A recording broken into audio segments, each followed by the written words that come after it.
Bonjour à tous, j'aimerais vous présenter ce livre qui n'est pas encore sorti, qui devrait être dans les bacs des librairies début septembre, là, dans quelques semaines à peine.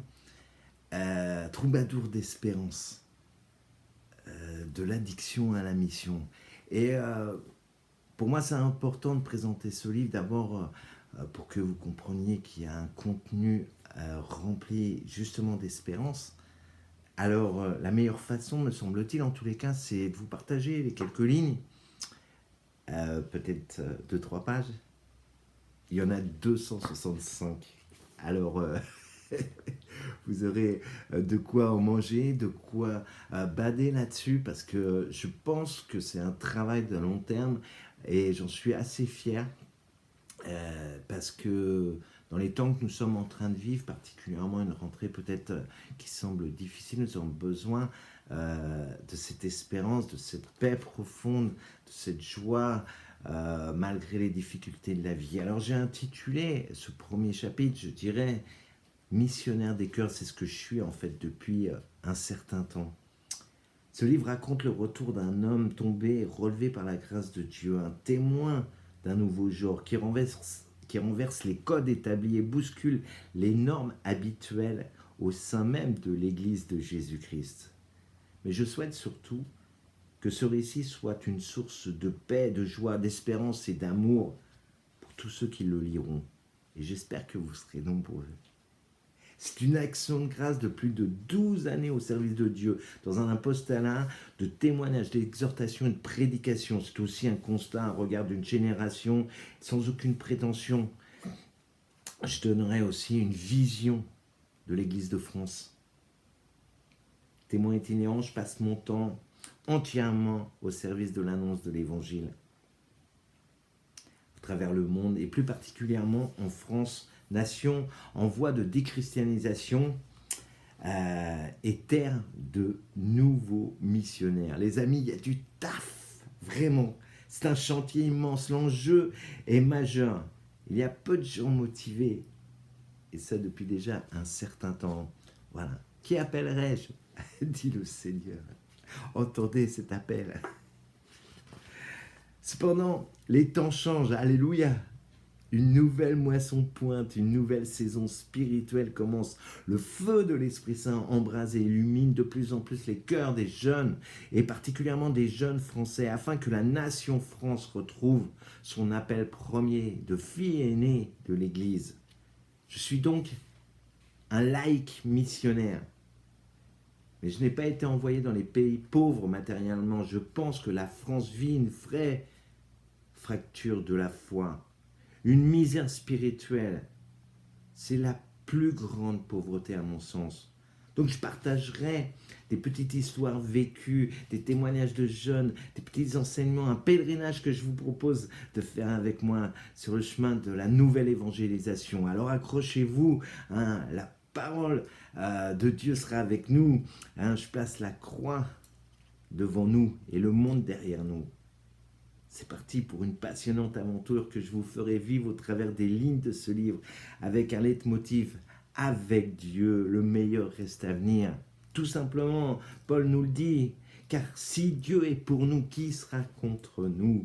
Ce livre est la continuité de mon premier livre, que vous avez été très nombreux, plus de 31 000 à lire, 31 000 exemplaires en lire. Ça veut dire qu'un livre, tu le partages. Donc c'est au moins une centaine de milliers de personnes, alléluia, qui ont lu Arraché à l'enfer, qui a été réédité, il est réédité pour la 13e fois. Donc c'est le récit d'un homme relooké par le Christ, debout, guéri par Jésus, qui avance sur le chemin de la foi, ancré dans la confiance et l'espérance.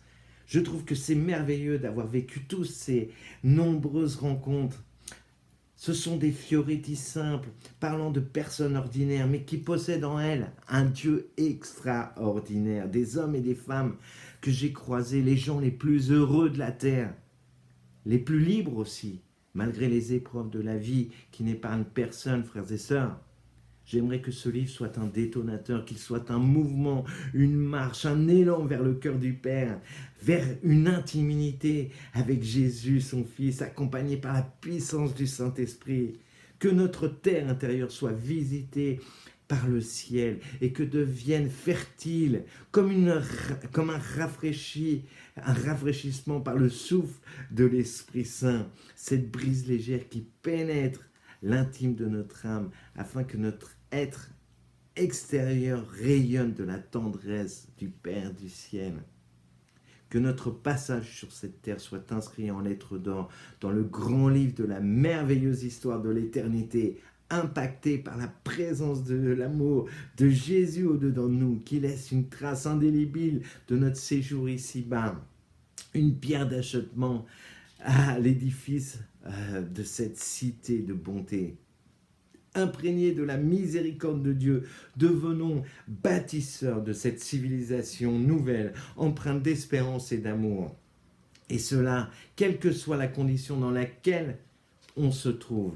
Je transmettrai mon expérience de disciple missionnaire sans aucune prétention, avec beaucoup de simplicité et d'humilité. Je partagerai une certaine vision que j'ai de l'évangile à laquelle j'ai participé pendant de nombreuses années. J'apporterai un regard différent avec une certaine crédibilité par le nombre de personnes, de lieux que j'ai rencontrés. Enfin, c'est à peu près, je ne sais pas combien de milliers de personnes que j'ai rencontrées, particulièrement cette génération des moins de 30-35 que j'ai croisées depuis des années en fait.